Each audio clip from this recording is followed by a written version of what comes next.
Je suis apôtre Ribaud et aujourd'hui nous allons parler de l'invocation du sang de Jésus. La chrétienté actuelle est caractérisée par un mal ancré, celui de l'ignorance de la saine doctrine. Elle se contente de reproduire aveuglément les pratiques sans vérifier leurs fondements dans les Écritures. Il y a des choses qui peuvent paraître vraies, innocentes, mais qui sont des faussetés en réalité. De nos jours, il n'est pas rare d'entendre les chrétiens invoquer le sang de Jésus dans leurs prières pour les couvrir, sanctifier leur repas, les protéger et chasser les esprits impurs. Le sang de Jésus est perçu maintenant comme une formule magique dans les prières et ceux qui l'invoquent se sentent beaucoup plus rassurés en le faisant. Il faut noter que le chrétien qui est appelé à vivre dans une assurance continuelle est devenu un parano. À peine qu'il voit un insecte dans la maison, il se met à crier « Le sang de Jésus !» C'est ce à quoi sont réduits les chrétiens qui écoutent des hommes qui ont déformé le véritable évangile. Le sang de Jésus est le fondement de notre salut. C'est quelque chose de crucial. Connaissant sa valeur, pensez-vous que s'il fallait l'invoquer dans nos prières, les apôtres qui ont écrit la doctrine de Christ et qui nous ont recommandé de prier sans cesse, auraient-ils manqué de nous le prescrire? Cette pratique n'a pas son origine dans la Bible, mais elle vient des déviations du mouvement pentecôtiste et charismatique. Nous sommes du fondement des apôtres et des prophètes selon Éphésiens chapitre 2 verset 20 et nous imitons les apôtres selon Philippiens chapitre 3 verset 17 et 1 Corinthiens chapitre 10 verset 1 à 2. Ce qu'ils ont fait, nous le faisons. Ce qu'ils n'ont pas pratiqué, nous nous gardons de cela. Nous allons aujourd'hui restituer la place du sang de Jésus dans les Écritures, car nous n'avons pas vu les apôtres invoquer le sang de Jésus au cours de la prière. Et je vous prie de bien ouvrir votre cœur à cette parole et de vérifier chaque verset que je vais vous donner. Nous allons commencer par l'un des versets utilisés pour justifier l'invocation du sang de Jésus. Il s'agit d'Apocalypse chapitre 12 verset 11. Il est écrit dans ce passage « Ils l'ont vaincu à cause du sang de l'agneau et à cause de la parole de leur témoignage. Et ils n'ont pas aimé leur vie jusqu'à craindre la mort. » Ce passage parle de nous. Nous avons vaincu le diable à cause du sang de l'agneau et à cause de la parole du témoignage de Jésus. Et donc, certaines personnes utilisent ce passage pour dire « c'est dans le sang que nous avons la victoire, alors il faut invoquer le sang dans nos combats, dans les délivrances, il faut invoquer le sang. » Et d'autres vont jusqu'à prendre des bouteilles d'eau et ils vont prier pour que cette eau-là, spirituellement, soit changée en sang de Jésus. Et il faudra boire cela et faire boire cela à certains malades. Des pratiques qu'on n'a pas vu dans les Écritures. Oui, mes bien-aimés, nous avons la victoire grâce au sang de Jésus-Christ. Mais il faut comprendre que nous sommes déjà victorieux aujourd'hui. Ce n'est pas dit qu'ils le vaincront, mais c'est dit ils l'ont vaincu. C'est-à-dire que à l'heure actuelle, si vraiment vous êtes chrétien né de nouveau, vous avez déjà vaincu le diable grâce au sang de Jésus qu'il a versé à la croix. Est-ce que vous comprenez? Ce n'est pas en invoquant le sang que vous aurez la victoire. Non. Le fait d'avoir cru au sacrifice de Jésus, en esprit, en vérité, tu es déjà affranchi des ténèbres. Tu as déjà reçu la victoire. Tu es déjà plus que vainqueur. Donc, il n'y a pas à invoquer encore le sang. Prenons Colossiens chapitre 2, verset 15 et Colossiens 1, 12 à 13 afin que vous puissiez comprendre convenablement Apocalypse 12, 11 que nous venons de lire. Donc, nous lisons d'abord Colossiens 2, verset 15. Il est écrit « Il a dépouillé les dominations et les autorités et les a livrées publiquement en spectacle en triomphant d'elles par la croix. » Il s'agit de Jésus. C'est par la croix qu'il a vaincu le diable et ses autorités. Nous prenons Colossiens chapitre 1, verset 12 à 13. Il est écrit « Rendez grâce au Père qui vous a rendu capable d'avoir part à l'héritage des saints dans la lumière, qui nous a délivrés de la puissance des ténèbres et nous a transportés dans le royaume du Fils de son amour. » Ça m'étonne aujourd'hui qu'on prie pour délivrer des chrétiens. Ça, c'est une autre fausseté. Un chrétien est déjà délivré. Nous, la prière que nous faisons pour quelqu'un qui est né de nouveau, c'est une prière d'action de grâce. C'est-à-dire que nous rendons grâce à Dieu qui nous a délivrés de la puissance des ténèbres. C'est ce que dit Colossiens 1, 12 à 13. Rendez grâce au Père qui vous a rendu capable d'avoir part à l'héritage des saints dans la lumière, qui nous a délivrés de la puissance des ténèbres et nous a transportés dans le royaume du Fils de son amour. Donc, par la gloire de Jésus à la croix, par son sang qui a coulé, nous qui croyons en son sang, nous qui croyons au salut par l'œuvre rédemptrice de Christ, nous avons déjà la victoire et nous sommes transportés. Dieu nous a transportés, nous a délivré la puissance des ténèbres et nous a transportés maintenant dans sa lumière. C'est pourquoi l'apôtre Paul nous recommande de rendre grâce à Dieu. Plutôt que d'invoquer le sang de Jésus pour une délivrance quelconque, rendons plutôt grâce à Dieu pour le sang versé qui nous a délivrés et nous a transportés dans la lumière. Est-ce que vous comprenez cela? Bon, maintenant vous direz, oui, ça c'est maintenant pour nous qui sommes des chrétiens régénérés, mais qu'en est-il des païens, des personnes qui n'ont pas encore la vie de Christ en eux et qui se trouvent possédés par des esprits impurs? N'avons-nous pas le droit d'invoquer le sang de Jésus pour qu'il soit pareillement affranchi? Non, on n'a vu nulle part les apôtres le faire et ils nous ont jamais prescrit de le faire. Que devons-nous faire face à ces personnes possédées? Mais le Seigneur Jésus a été clair. Dans Marc chapitre 16 verset 17, il a dit « Voici les miracles qui accompagneront ceux qui auront cru. En mon nom, ils chasseront les démons. » Est-ce que vous comprenez? Nous qui avons cru, nous sommes déjà délivrés. Nous qui avons cru, grâce au sang de Christ versé à la croix, nous avons déjà la victoire, nous avons déjà vaincu le diable par le sang de Jésus. Est-ce que vous comprenez? Maintenant, ceux qui n'ont pas encore cru là et qui se trouvent possédés, le Seigneur nous recommande à nous maintenant qui avons cru et qui avons été délivrés par son sang, que nous avons reçu le pouvoir au nom de Jésus, de chasser les démons. C'est pourquoi il dit, voici les miracles qui accompagneront ceux qui auront cru en mon nom. Il n'a jamais dit en son sang. Il a dit en mon nom, ils chasseront les démons. Et partout, nous voyons les apôtres le faire. Jamais en déclarant le sang de Jésus, jamais en l'invoquant. Quand vous terminerez cet enseignement, vous comprendrez que c'est un manque de respect que de parler du sang de Jésus à d'autres fins que celles évoquées dans les Écritures. Nous prenons d'abord Matthieu chapitre 10, puisque nous parlons de chasser les démons. Matthieu chapitre 10, versets 7 à 8. Écoutons ce que le Seigneur dit. Il s'adresse ici aux apôtres. Il dit, « Allez, prêchez et dites, le royaume des cieux est proche. Guérissez les malades, ressuscitez les morts, purifiez les lépreux, chassez les démons. Vous avez reçu gratuitement. » Il faut noter qu'ici dans Matthieu 10, Jésus n'est pas encore mort. Donc son sang n'a pas encore coulé. Mais il envoie les apôtres en mission et il leur donne le pouvoir de guérir les malades, de ressusciter les morts, de purifier les lépreux, de chasser aussi les démons. Et je venais de dire, il n'était pas encore mort. Comment donc les apôtres chassaient-ils les démons si le sang devait intervenir pour chasser ces démons? Comment pouvaient-ils chasser les démons sachant que Jésus n'était pas encore mort si le sang était nécessaire pour chasser les démons? Je ne sais pas si vous comprenez ce que je suis en train de dire. Pour vous, vous invoquez le sang de Jésus pour chasser les démons. Or, nous voyons ici Jésus n'est pas encore mort, donc son sang n'a même pas encore coulé, mais que déjà, il donne aux apôtres le pouvoir de chasser les démons. Donc, chasser les démons est un pouvoir spirituel que Dieu donne à ses enfants, qui n'a rien à y voir avec le sang qui a coulé. Le sang qui a coulé, c'est pour nous délivrer de la puissance des ténèbres. C'est pour nous communiquer la vie éternelle, pour nous racheter, pour nous sauver. Et maintenant, chasser les démons chez ceux qui sont possédés, c'est une autre chose. C'est un pouvoir que Dieu donne à ses enfants et qui n'est pas associé au sang. Est-ce que vous comprenez cela? Prenons Luc chapitre 10, verset 19 pour une meilleure compréhension. Et je tiens à rappeler que Luc 10, 19, Jésus n'est pas encore mort à la croix. Il est écrit dans ce passage. Voici, je vous ai donné le pouvoir de marcher sur les serpents et les scorpions et sur toute la puissance de l'ennemi. Et rien ne pourra vous nuire. Vous voyez? Encore un pouvoir. C'est le pouvoir que Jésus nous a donné de marcher sur les serpents et les scorpions et sur toute la puissance de l'ennemi. Donc, on parle ici de pouvoir et non pas du sang de Jésus qu'il faut proclamer sur les esprits pour qu'ils s'en aillent. Ça, c'est avant la mort de Jésus.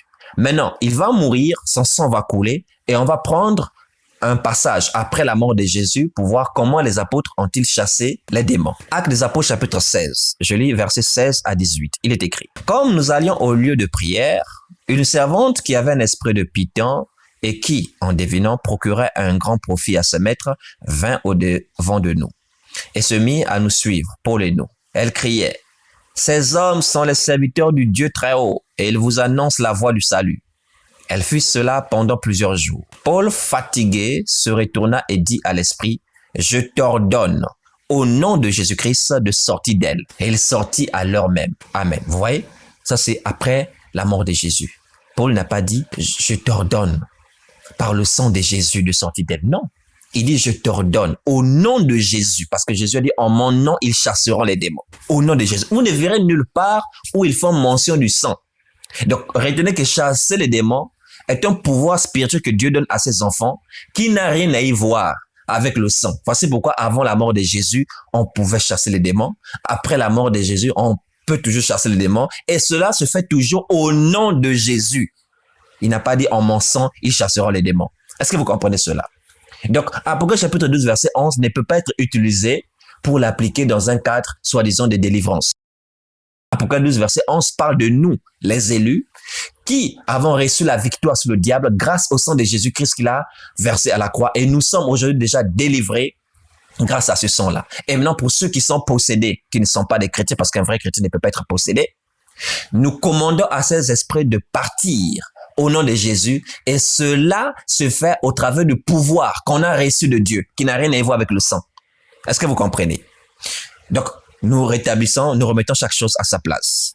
Maintenant, dans le livre d'Exode qui est utilisé pour justifier l'invocation du sang de Jésus pour nous couvrir, pour nous protéger, pour garder nos maisons. C'est l'histoire d'Exode chapitre 12, 1 à 13, où les enfants d'Israël vont appliquer le sang à leur maison, à la porte de leur maison. Alors, je vais lire Exode chapitre 12, verset 1 jusqu'au verset 13. Il est écrit, « L'Éternel dit à Moïse et à Aaron dans le pays d'Égypte, « Ce mois-ci sera pour vous le premier des mois. Il sera pour vous le premier des mois de l'année. Parlez à toute l'assemblée d'Israël et dites, le 10e jour de ce mois, on prendra un agneau pour chaque famille, un agneau pour chaque maison. Si la maison est trop peu nombreuse pour un agneau, on le prendra avec son plus proche voisin, selon le nombre des personnes. Vous compterez pour cet agneau d'après ce que chacun peut manger. Ce sera un agneau sans défaut, mâle, âgé d'un an. Vous pourrez prendre un agneau ou un chèvreau. Vous le garderez jusqu'au 14e jour de ce mois, et toute l'assemblée d'Israël l'immolera entre les deux soirs. On prendra et on en mettra sur les deux poteaux et sur le linteau de la porte des maisons où on le mangera. Cette même nuit, on en mangera la chair rôtie au feu. On la mangera avec des pains sans levain et des herbes amères. Vous ne le mangerez point à demi cuit et bouilli dans l'eau, mais il sera rôti au feu, avec la tête, les jambes et l'intérieur. Vous n'en laisserez rien jusqu'au matin, et s'il en reste quelque chose le matin, vous le brûlerez au feu.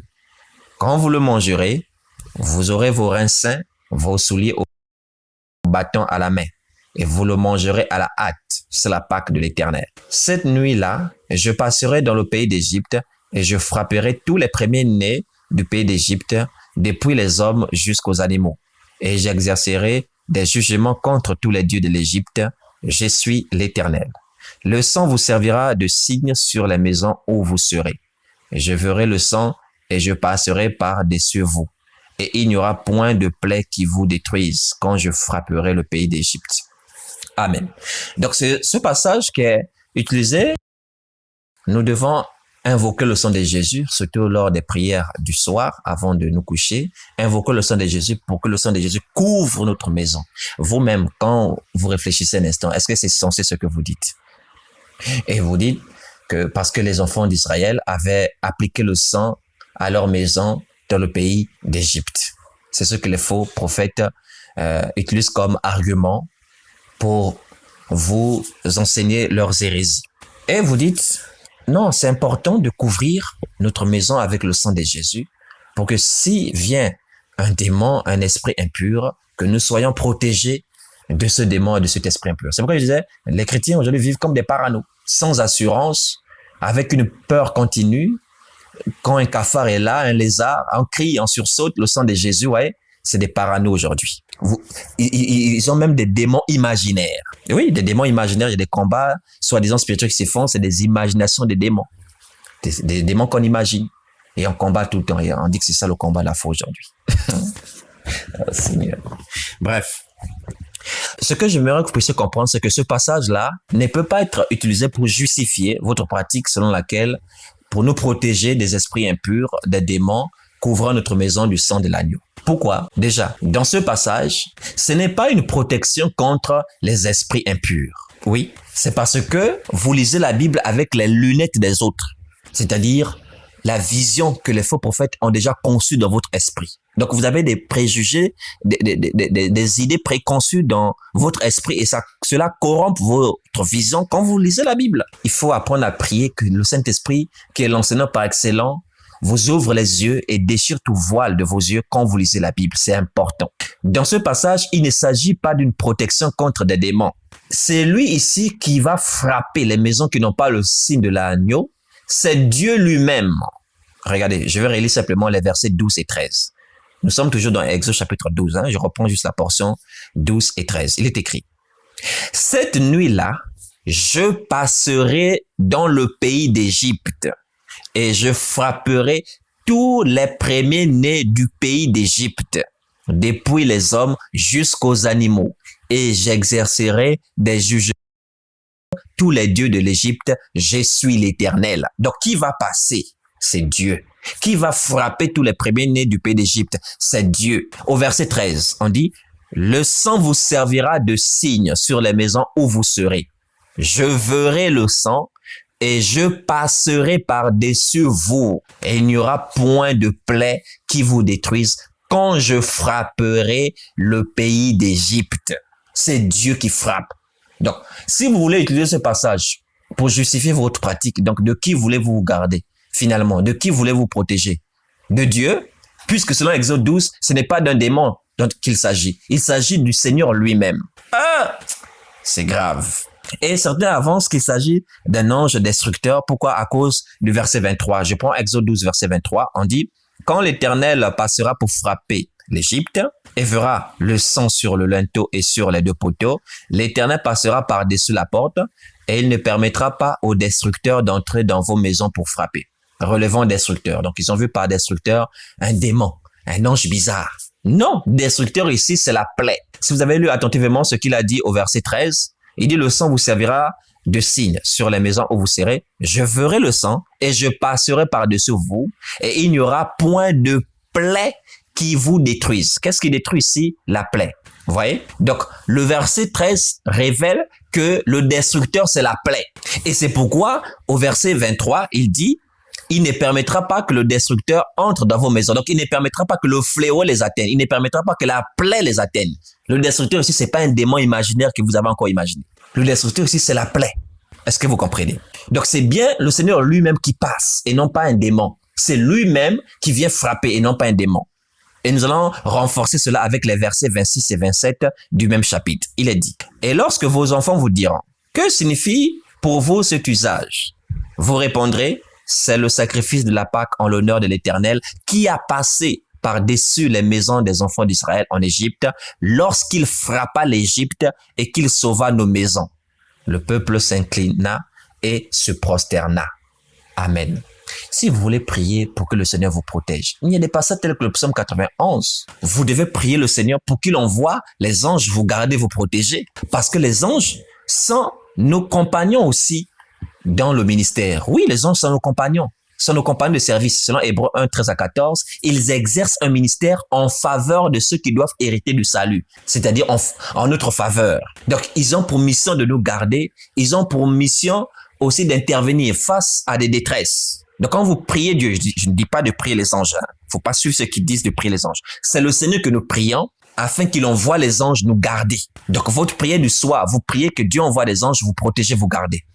Est-ce que vous comprenez? Et non pas invoquer le sang en se basant sur ce texte d'Exode chapitre 12 que les faux prophètes n'ont pas compris parce qu'ils sont corrompus d'entendement et qu'ils n'ont pas reçu l'Esprit de Dieu pour avoir la lumière de ces versets. Maintenant, nous allons vous expliquer de quoi il s'agit dans Exode chapitre 12. Exode chapitre 12, c'est une histoire réelle qui s'est passée parmi les enfants d'Israël. Mais comme vous le savez, pour nous, la Bible n'est pas à prendre simplement littéralement, mais selon 1 Corinthiens chapitre 2, verset 13, il s'agit des choses spirituelles et nous employons un langage spirituel pour des choses spirituelles parce que l'esprit de la révélation nous a été accordé.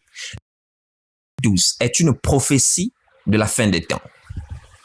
Nous prenons déjà l'agneau. Vous savez, l'agneau de Dieu, l'agneau prophétise Jésus. Vous pouvez prendre comme passage Jean chapitre 1, verset 29.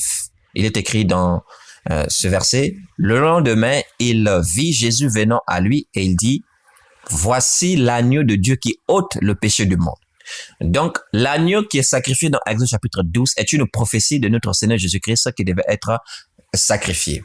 Et vous avez vu vous-même que lorsque l'agneau est sacrifié, le Seigneur a dit d'appliquer le sang sur le linteau, les deux poteaux de linteau de la porte des maisons, afin qu'il puisse passer par-dessus les maisons qui auront le signe du sang. Alors, le sang de l'agneau devait être appliqué sur la maison. Prophétiquement parlant, que représente cette maison?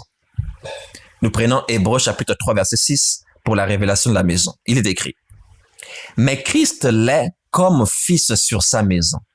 Et sa maison, c'est nous, pourvu que nous retenions jusqu'à la fin la ferme confiance et l'espérance dont nous nous glorifions. » Donc, selon Hébreux chapitre 3, verset 6, on dit, « Christ l'est comme fils sur sa maison et sa maison, c'est nous. » Donc, qui est la maison? C'est nous. C'est pourquoi aujourd'hui, on ne construit pas des maisons qu'on appelle maisons de Dieu. Vous construisez des bâtiments que vous appelez maisons, que vous appelez église. C'est une abomination. Sous la nouvelle alliance, c'est nous qui sommes la maison de Dieu. Allez lire aussi 1 Corinthiens chapitre 3, verset 16, en ce qui concerne le temple. Est-ce que vous comprenez?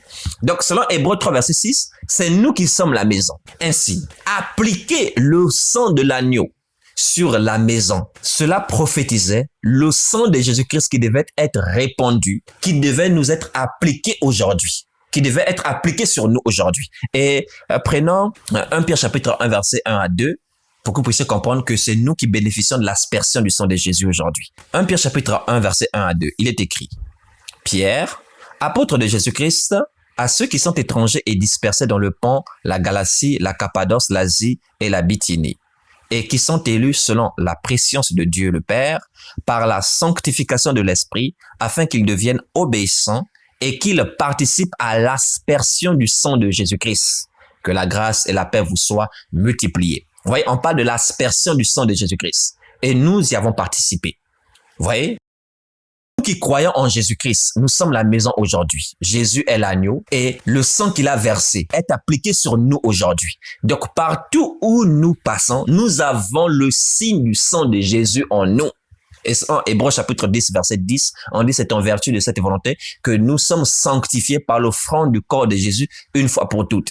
Donc, le sang de Jésus-Christ qui a coulé par son offrande, nous avons été sanctifiés grâce à cela. Est-ce que vous comprenez? Donc, nous sommes participants à l'aspersion du sang de Jésus. Maintenant, que signifie prophétiquement Dieu qui passe par-dessus les maisons qui ont le signe du sang et il va frapper les maisons qui n'ont pas le signe du sang, en l'occurrence les maisons des Égyptiens. Nous avons déjà compris que la maison représente une personne. Prenons alors Apocalypse chapitre 6 verset 15 à 17. Il est écrit, « Les rois de la terre, les grands, les chefs militaires, les riches, les puissants, tous les esclaves et les hommes libres se cachèrent dans les cavernes et dans les rochers des montagnes. Et ils disaient aux montagnes et aux rochers, « Tombez sur nous et cachez-nous devant la face de celui qui est assis sur le trône et devant la colère de l'agneau. Car le grand jour de sa colère est venu et qui peut subsister? » Vous voyez? Donc, on parle ici de la colère de l'agneau qui arrive. Car le grand jour de sa colère est venu et qui peut subsister. Et voici maintenant, nous sommes en train de lire les rois de la terre qui sont en train de se lamenter. Comme dit aussi Apocalypse chapitre 1 verset 7, voici il vient avec des nuées et toutes les tribus de la terre se lamenteront à cause de lui. Donc, au retour de Jésus, c'est-à-dire l'Éternel qui va passer par-dessus les maisons qui ont le sang et qui va frapper les maisons qui n'ont pas le sang, c'est la prophétie du retour de Jésus-Christ. Lorsqu'il viendra, toutes les personnes qui n'ont pas cru en lui, toutes les personnes qui n'ont pas le signe de l'alliance avec lui, c'est-à-dire qui n'ont pas le sang de Christ dans leur vie, toutes ces personnes-là vont se lamenter parce que Jésus-Christ va répandre sa colère sur elles. Jésus-Christ va les frapper, va les châtier. Est-ce que vous comprenez cela? Et maintenant, toutes les personnes qui ont le signe du sang de Jésus ne seront pas affectées par la colère de Dieu parce qu'ils ne sont pas destinés à la colère. Échapper au jugement, ils vont échapper à la colère de l'agneau. Les gens pensent que Jésus vient simplement en gloire, il vient simplement en douceur. Jésus vient en tant que juge. Allez lire Apocalypse chapitre 19, verset 11, verset 21, vous verrez ses yeux lors de son retour. On dit, il avait des flammes de feu dans ses yeux. Cela traduit la colère qui vient avec lui. Est-ce que vous comprenez? Il viendra avec une ardente colère pour punir les rebelles, pour punir les incrédules. Est-ce que vous comprenez? Voici pourquoi vous devez croire en Jésus-Christ et vous devez vous attacher à la parole de la vérité qui est en lui afin d'être épargné de la colère à venir. Donc ces Hébreux-là qui sont épargnés du fléau, c'est simplement la prophétie des saints qui seront épargnés de la colère de l'agneau lorsqu'il reviendra. Avez-vous compris cela? Le rôle du sang de Jésus-Christ, ce n'est pas venir couvrir nos maisons, ce n'est pas venir sanctifier nos repas. Ça, c'est de l'impolitesse et du manque de respect. Le rôle du sang de Jésus, c'est de nous communiquer la vie. Dans Jean chapitre 6, verset 53, je vais vous donner quelques versets, pas tous, il y en a plusieurs, mais je vais souligner juste quelques rôles du sang de Jésus. Donc, notez premier rôle, c'est pour nous donner la vie. Jean chapitre 6, verset 53, il est écrit, en vérité, je vous le dis, si vous ne mangez la chair du Fils de l'homme et si vous ne buvez son sang, vous n'avez point la vie en vous-même. Donc, il faut boire le sang de Jésus pour avoir la vie. Est-ce qu'il faut prier maintenant pour que le sang descende et pour que tu boives? Non, tu dois croire en lui. Quand tu crois en lui, spirituellement parlant, tu as bu de son sang et son sang est déjà en toi. Est-ce que vous comprenez cela? Deuxième rôle, c'est pour nous délivrer. Selon Éphésiens chapitre 1, verset 7, il est écrit, en lui, nous avons la rédemption par son sang, la rémission des péchés selon la richesse de sa grâce. Donc, le sang de Christ est répandu pour la rédemption. La rédemption, c'est quoi? La délivrance. Et la rémission des péchés, donc le pardon des péchés. Son sang a coulé pour pardonner nos péchés, pour nous délivrer de nos péchés. Apocalypse chapitre 1, verset 5 le dit aussi en ces termes, et de la part de Jésus-Christ, le témoin fidèle, le premier-né des morts et le prince des rois de la terre, à celui qui nous aime, qui nous a délivrés de nos péchés par son sang. Vous voyez? Donc le sang est répandu pour nous délivrer de nos péchés. Le sang est aussi répandu pour nous racheter. Notez cela troisièmement, pour nous. 1 Pierre chapitre 1, 18 à 19. Il est écrit, sachant que ce n'est pas par des choses périssables, par de l'argent ou de l'or, que vous avez été rachetés de la vaine manière de vivre que vous aviez hérité de vos pères, mais par le sang précieux de Christ, comme d'un agneau sans défaut et sans tache. Donc ici, nous voyons clairement le sang de Jésus-Christ, l'agneau de Dieu qui nous rachète. Et notez aussi, le sang de Jésus-Christ a coulé pour nous réconcilier. Colossiens chapitre 1, verset 20, il est écrit, il a voulu par lui tout réconcilier avec lui-même, tant ce qui est sur la terre que ce qui est dans les cieux, en faisant la paix par lui, par le sang de sa croix. Est-ce que vous voyez? Donc, son sang a coulé pour que nous soyons réconciliés avec Dieu. Notez aussi, pour que nous puissions avoir alliance avec lui. Parce que pour qu'il y ait alliance, il faut que le sang coule. Est-ce que vous voyez? Donc, pour la nouvelle alliance avec lui, il a fallu que son sang coule. Et le passage, c'est Matthieu chapitre 26, verset 27. Il est écrit, il prit ensuite une coupe et, après avoir rendu grâce, il la leur donna en disant, buvez-en tous. Car ceci est mon sang, le sang de l'alliance qui est répandu pour plusieurs pour la rémission des péchés.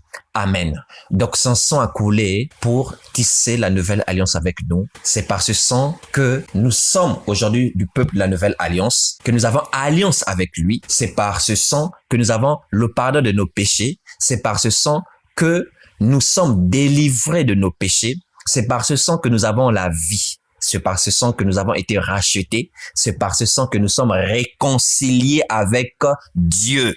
Voilà le rôle du sang. Voici pourquoi les maisons en Égypte, les maisons des enfants d'Israël qui avaient le signe du sang étaient épargnées. Signe de l'alliance, signe de la miséricorde de Dieu, signe de Dieu. Et c'est pourquoi, après, ils ont obtenu la délivrance. Est-ce que vous comprenez? Nous de même, nous sommes ces maisons, selon Hébreux chapitre 3, verset 6. Et pour avoir cru en la mort de Jésus, nous avons déjà le sang de Christ en nous. Signe d'alliance avec lui, signe du pardon de nos péchés, signe de la rédemption, signe de la nouvelle créature que nous sommes, signe de la réconciliation avec lui, signe d'appartenance à Dieu parce que nous avons été rachetés. Et quand il reviendra, alors nous serons mis à part, épargnés du jugement, épargnés de la colère de Dieu. Mais ceux qui ne croient pas en lui, ceux qui ne s'attachent pas à sa doctrine vont subir le jugement et la colère de l'agneau. C'est cela l'Éternel qui a frappé les maisons de l'Égypte. J'espère que vous avez très bien compris cela et que Dieu vous donne de vous dépouiller des œuvres des ténèbres, des fausses doctrines, de fuir les faux docteurs et de vous attacher à la sainte doctrine. Soyez puissamment bénis au nom de Jésus. Soyez puissamment bénis au nom de Jésus-Christ. Amen. Contact WhatsApp, plus 241 74 30 10 67. Adresse mail fondementapostolique@gmail.com.